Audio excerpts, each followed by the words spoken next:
So much for Nero. Nero was to give way to the 5 good emperors.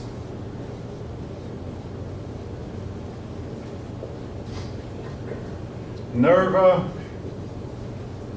Trajan, Hadrian, Antonius Pius,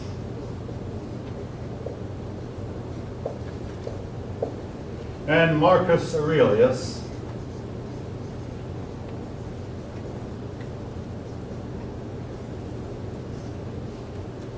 I hope you can see that down there, Marcus Aurelius, the last name.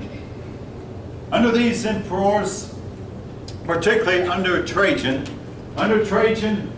he broke Julius Caesar Augustus' law and went in and conquered a big part of Germany anyway. The Roman Empire expanded its borders. Numerous aqueducts were built. An aqueduct was a device that would carry fresh water into the city.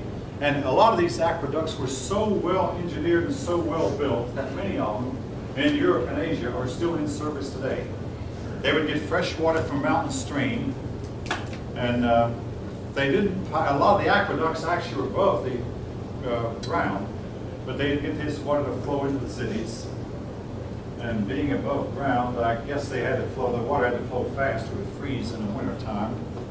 Today we pipe our water into our cities, but in those days they carried it on aqueducts. Aqueducts were built, theaters were built,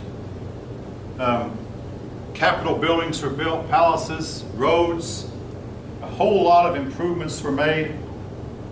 Rome was largely prosperous, at least the upper classes were. By this time there was no longer any pretense of a republic or democracy. Rome was completely an empire. Now,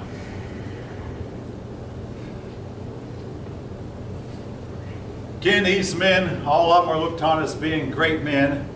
They were appointed. All right, now, let me tell you.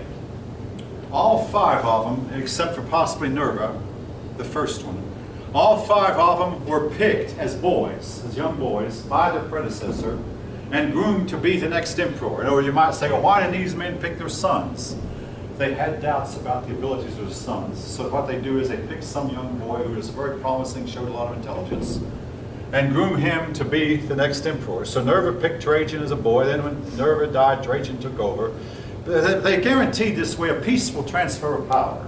In other words, everybody knew who the next emperor was going to be. So that is why in the American Constitution we say that when the president dies or resigns, the vice president takes over automatically, and there's no power struggle. Now, I have mentioned this once. I'm going to say this again. I don't need any further comments about it. These young boys were involved in homosexual liaisons with the emperor also, which may have had a lot to do with why they were picked. Of course, they're also known to be intelligent, had a very attractive personality, and could command respect. It's one in turn. Antonius Pius has the name Pius attached to it because he had an unusual devotion to the gods, more religious than most people.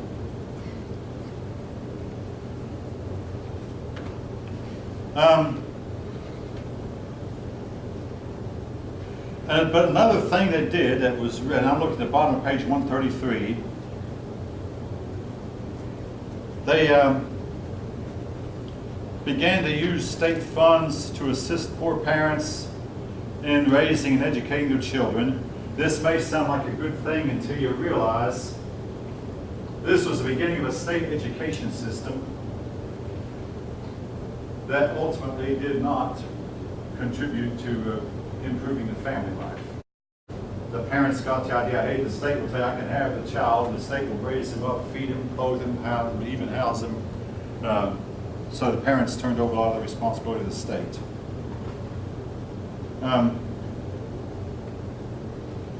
They also carried on the program started by Caesar Augustus of giving the people bread in circuses. In the subject of circuses, I must mention the gladiatorial shows, gladiators.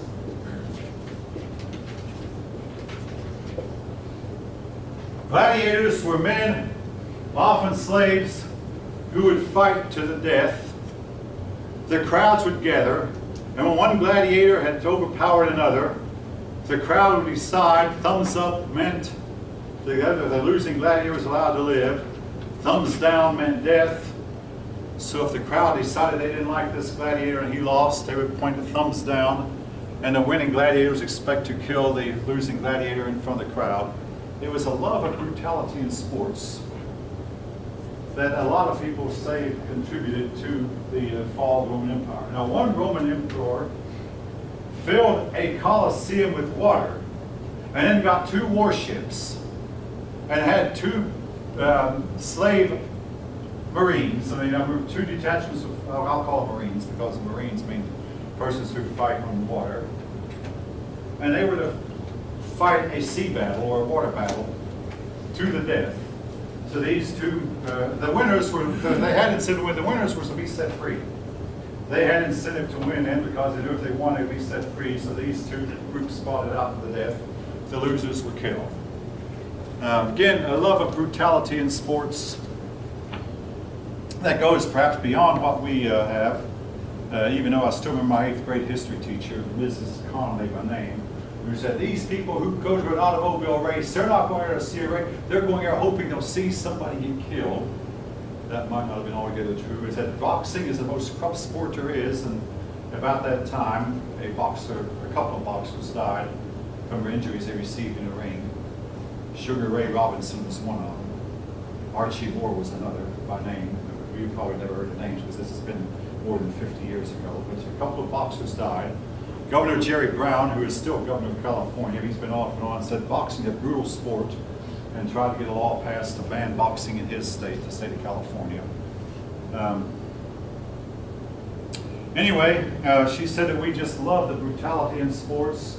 And she said, go to a basketball game. Those men are supposed to not touch each other. You watch them fight for a ball, their elbows are all over the place, jabbing each other. And if you watch them carefully, you'll find they're going to be jabbing at each other's rib cages or sides.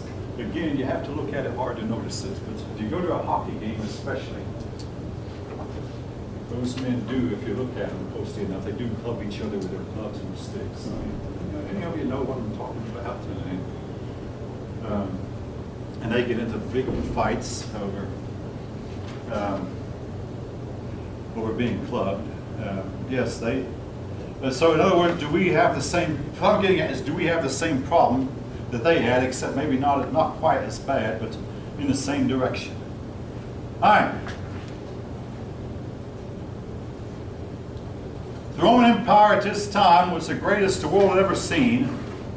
And for once, the one and only time in history, for a period of about 300 years, the Western world was united. Now, of all the history books I've ever seen, folk, this is the only one that winds up putting at the end of its chapter a section on the Chinese. And that's why I want to tell you, those of you who are here in advance, the next test will include at least 4 questions on China. I mean, again, that's the way your authors wrote the book, so that's what I'm going to do. So I'm going to wind up, but your book winds up comparing.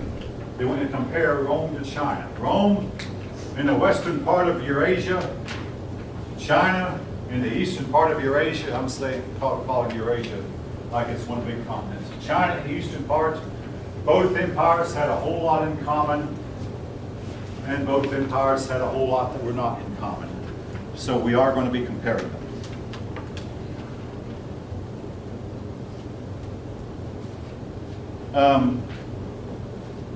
Both empires, Roman and Han, China under the Han Dynasty, had a population estimated to be more